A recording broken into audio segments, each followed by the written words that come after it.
If you turn your AM radio dial to 980, Monday, August 22nd, after the noon news, you will hear the voice of a broadcaster who says she cannot remember ever having an iota of doubt about her desire to be a journalist. TV just seemed to happen to her, and now NW Radio has her on their permanent roster. It is my pleasure to welcome Simi Sara to Studio 4 to tell us more. Good morning. Well, welcome and congratulations. Thank you very much. It's quite an honor from somebody who's done the job before, too. Yes, and I will tell you, personally, there's nothing permanent about radio. Oh, no, there's nothing permanent about anything in this business. Or television. Days, yes. You know, we get hired to get fired. Yes, we do. Mm-hmm. Any aspirations to be the next Premier of British Columbia? None whatsoever, and I have to tell you, Fanny, I think it worked for me in the job interview when I said that, too. Really? Yeah, sure, why well, not? probably. And as you know, Premier Christy Clark was in that chair. I've heard this. Mm-hmm. And then Michael Smith. Michael Smith in that chair. Done an amazing temporarily. job. Yeah. I talked to Michael yesterday, and it's a little tough because he's been doing it for many, many months, and he's done such a good job with it. And he's just been incredibly gracious, but he has this great life in Victoria and really couldn't make that move to Vancouver for the show. And so he's going to continue doing what he's done so well. And so he'll still be on the radio. He'll be on plenty. He'll be filling in for Bill. He'll fill in for me. So he is still very much a part of CKNW, which is great. It is great. And as you know, it's nice to have a female in the mix. Not a token female, but a female in the mix. And obviously, the program director, one Ian Koenigsfest, is evolved. Ian Koenigsfest and Tom Plasteris. I would Tom say Plasteris. both of them. Who signed the contract? Tom Plasteris. So okay. It was... Tom's evolved too, then. A lot of well, people he hired did stop me. Well, there you go. I think he hired me. Excellent taste, then. I know he fired me. Well, there went that. But that's okay.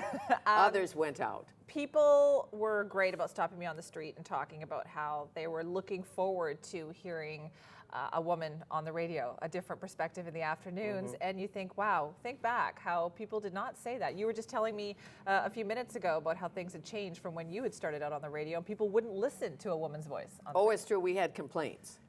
Wow. There was a woman reading the news. Oh, alas, alack.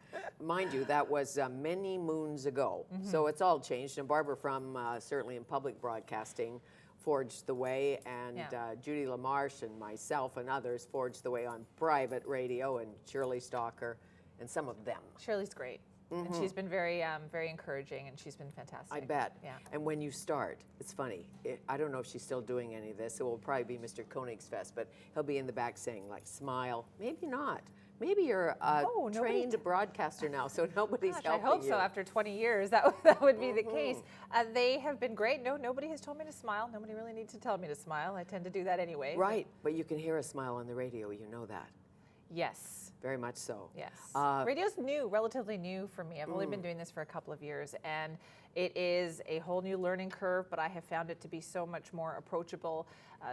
So much great discussion can happen in radio, and I just find that I loved it more than I had thought I was going to. Well, first of all, you don't have to look your best. Well, you do if you have a guest. But on the I days dressed up for you today, though. Okay, but on the days you don't have a guest, who knows? You could be in your pajamas. Nobody knows, and that's going to be our little secret. Exactly, but you do have guests on the show, so you will have to spiff up. I've heard this, yes. I'll have to make sure. Take me back to your beginnings.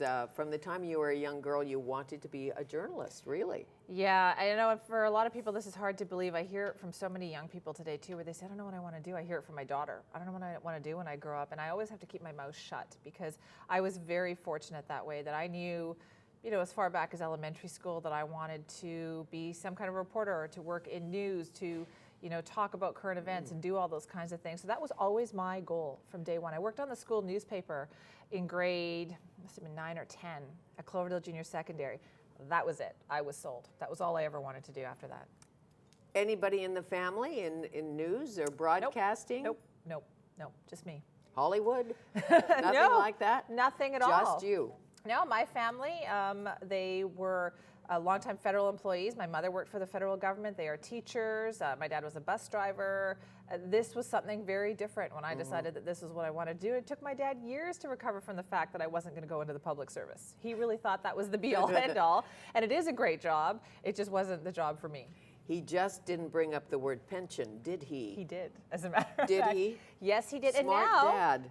In hindsight, now when I look back, I think, boy, my dad had it going on. He knew about how we start to care about job security as we get older. So he was right in many ways. In the contract world, it's just a different ballgame, but you have so much fun. Yes. So Surrey Leader, you were there too? I was at the Surrey Leader. That was my first reporting job as a reporter there when I was still in journalism school, and that was a great experience. Do you remember your first story?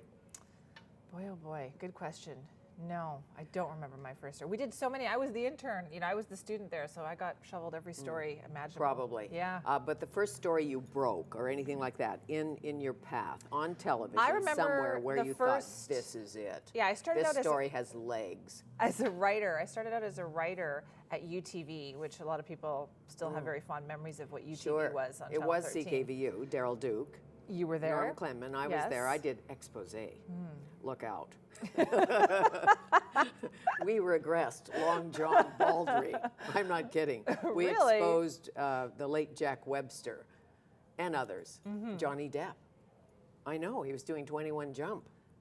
That was quite the Long time, wasn't before it? you were born. No, I was in high school when 21 Jump Street was on, and I loved it. Okay. Loved it. Well, I had Johnny Depp in the studio. Why we didn't maintain that friendship, I don't know. Who knew, though, what was going to happen Exactly. with Johnny Depp, right? We could say that about a lot of things. So I started out as a writer, and that was the great thing about working at UTV at that time. They had a really great system for moving people along. Nobody got there ahead of schedule. So you had to really pay your dues. So I started out as a writer and associate produced on a number of different news shows, and then they kind of tried you out in reporting to see if you could actually do it, and then if that worked out, then maybe you were going to do it next week, and maybe, and it just sort of gradually built from there. Sure. My first story I know was about the cab disturbance, and I had my little tape recorder, went to the story, came back to the radio station, thought, I have got the best story, I got the best clips, I'm telling you, and I didn't have the recorder on. Yeah. I've had that happen too. I know. You have to recover, It's right? just a switch. But you have to remember to turn it on is the way, well, back then, now you wouldn't have to worry as much about that. No, that's good. I like traveling with a crew.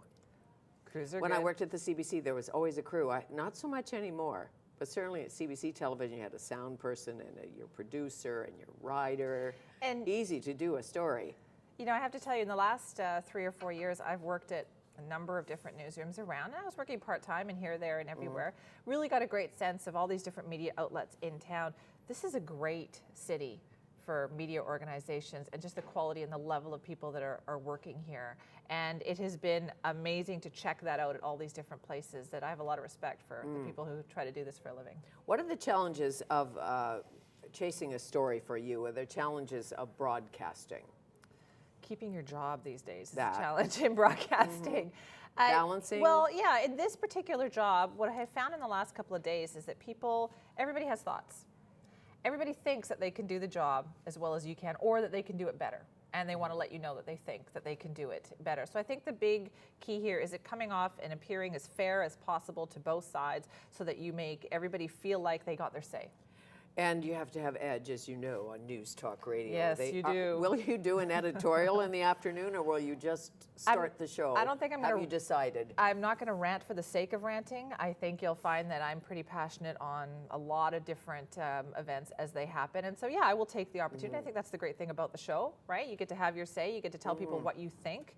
And I will certainly take that opportunity. Well, as you know, when women rant, they think we're hysterical. It's very, very fine Ask Sheila line. Copps. No, it is a fine line, and I don't think it works. I think women who are empowered and have opinion and have depth, that's different. But you have phone callers.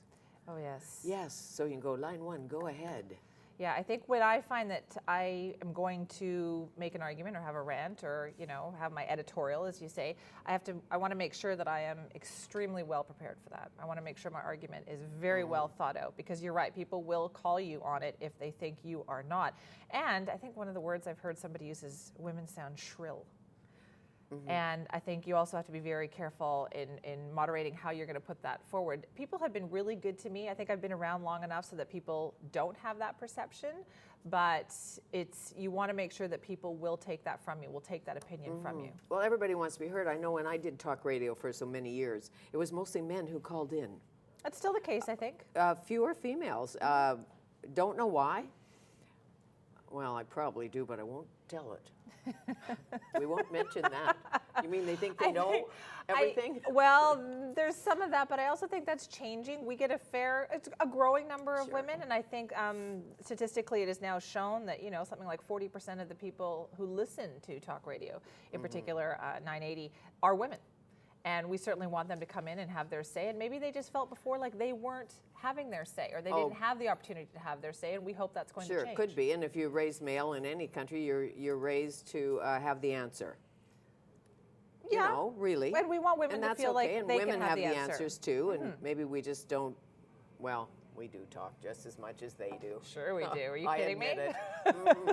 Simi Sara, our guest, she'll be hosting a new radio show. Well, it's a radio show that's been there for some time. I'm filling the slot. It'll be your show. Yes. Coming up late August.